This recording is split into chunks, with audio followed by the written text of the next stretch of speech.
Unbox natin tong battery ko. Oops. Muntik na. Baliktad yung talim. So, ito na yung battery. Dalawa. 6 volts. At 5 Ah. O lagpas pa. 7 siguro. Pero dalawa eh. Siguro mga 6 Ah na to.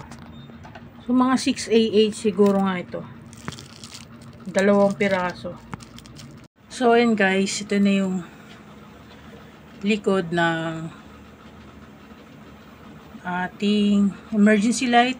Tatanggalin natin yung battery. Isa lang naman yung kanyang lock.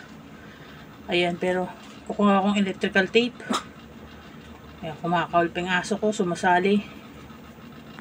So, kung wala din kayong time, katulad ko, bumili na lang kayo ng battery pack na ganito. Link nandiyan na sa description. Meron pa tayong isang paglalagyan nito, emergency light din. So, abangan nyo na lang din yung video na yon. So, bili kayo nito, mura lang to. Price, nandiyan na sa description. Sa link, nandiyan na lahat. Saan ko to binili. At ito ay, yan na, 6 volts. Hindi ko mabasa yung AH niya.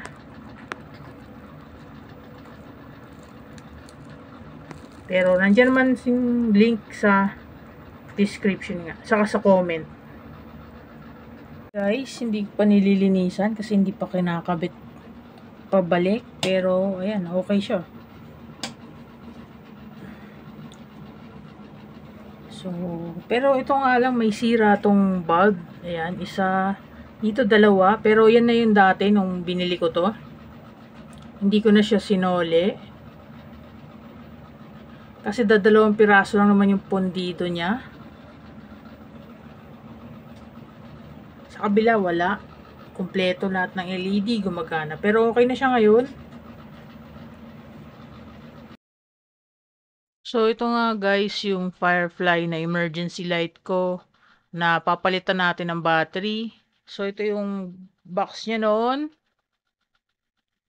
At madali lang naman kasi siya palitan, kaya hindi ko na siya tinesting. Madali lang siya i-explain. Ang nangyari lang naman dito ay, syempre, hindi na siya umiilaw. Pag pinindot nyo yung test yung white na button sa baba na mag-isa, katabi ng fuse, sa left ng fuse. Pag pinindot nyo yun, ang mangyayari, hindi na iilaw yung test. O kaya pag in-unplug nyo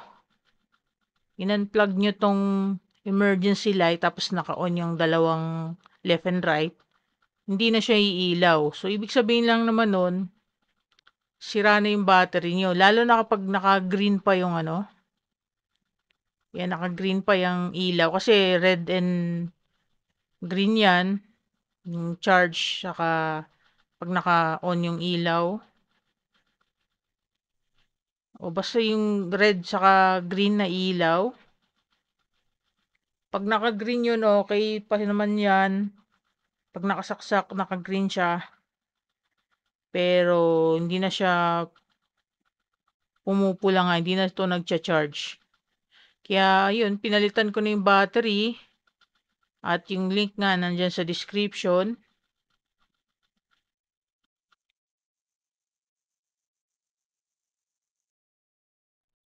So, dalawa lang naman yung tornilyo nito para matanggal nito sa likod. Tapos, napakadali lang nitong tanggalin. Ibubunutin nyo lang naman yung sa battery na clip. Ganun lang siya kadali. So, tatanggalin nyo lang naman yung wire sa battery, yung pinakamalapit sa battery. Hahatakin nyo lang yon, yung pula sa itim. Tapos, comment nyo na lang kung hindi nyo pa rin maintindihan kung yung instruction, kailangan nyo talaga ng demonstration para magawa. Comment nyo na lang. Pero yun nga, tatanggalin nyo lang yung pula sa itim sa battery. Tanggalin nyo din yung battery na. At idudugtong nyo lang yung bagong battery binili natin. na nasa link. Idudugtong nyo lang yung pula doon sa pula, yung itim sa itim. Pero kung marunong naman kayo mag-test, gumamit kayo ng tester para mahanap nyo saan yung positive negative tone. Pero yun, nakapula na naman to sa itim kasi yung binila natin ay hindi naman niya babaliktarin yan, kaya doon kayo bumili. Guys, nakaano na siya, tape temporary, hindi naman siya maalog.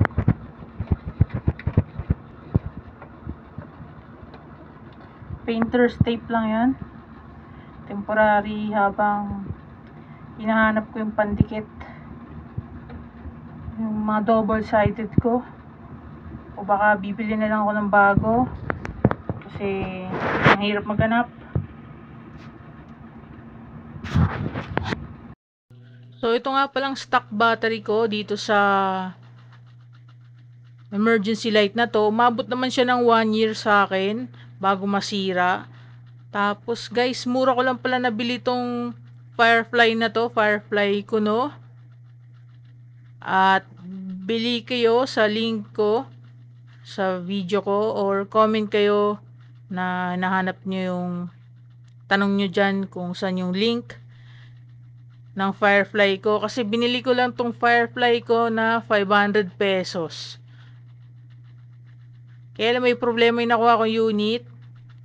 Pundido siya, may 2 pundi. Hindi ko na binalik kasi tinamad na ako ibalik.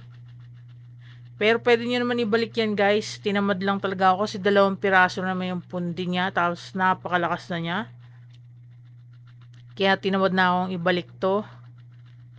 Tinanggap ko na lang na may depekto siya. Na 2 piraso lang naman. Pero kung medyo maselan kayo, di soli nyo. Pero yung iba ko naman ganito, okay naman. Kaya lang syempre dahil lead acid nga to, madali talagang magka-problema yung battery nito. At ayun nga, pinalitan ko rin siya after a year. At hindi na yan papalitan. Matagal na yung dyan. Siguro mga 6 years siguro hanggang 10 years. Pero alamin natin. Kaya subscribe kayo. Pero nasa 2,000 to 5,000 cycle daw itong cycles daw itong battery na to, 32650. Kaya lang itong mga ito ay alam ko second hand na to. Itong mga battery na to. Pero kasi hindi to magsa-cycle sa atin ng ganon dahil nandyan lang naman siya, mag-on lang naman siya kapag may walang kuryente o kaya pagka nag-maintenance kayo. So, maintenance siya siguro ng once a month kung kaya nyo. O kaya ako, nilalagyan ko siya ng smart plug once a week. Kasi walang once a month sa smart plug ko. Bibili pa ako ng medyo magandang klaseng smart plug. Naghahanap pa ako na para sa mga ganitong klase. Once a month lang kailangan i-maintain. Para automatic siya. O pwede ring manual nyo gawin, o mas madali kasi kung smart plug na lang, katulad ng ginawa ko sa ito nga, 1 year tumagal yung lead acid niya kasi mini-maintain ko siya ng weekly yon dahil sa smart plug ko nga, weekly ko siyang dinidrain, nakadrain siya ng 6 AM hanggang 9 PM ata kada Sunday, umaga ko ginagawa yun kapag may araw para pag nag-charge siya sa solar solar yung mag-charge sa kanya. So yun nga, umabot ng 1 year yung lead acid ko. Ito pa kaya, baka pag swerte 15 years pagka ginugel nyo, pag sinearch natin sa internet, ang cycle daw nito o yung lifespan ay 5 to 15 years. Pero yun nga, segunda mano na to. Kaya subscribe kayo, i-update ko naman kung gaano katagal tong battery na to bago masira. O update ko kayo pag sira na o kaya pag sira na din tong emergency light. Kung ano man mong unang masira dyan, i-update ko naman. So, hanggang sa muli. Bye-bye.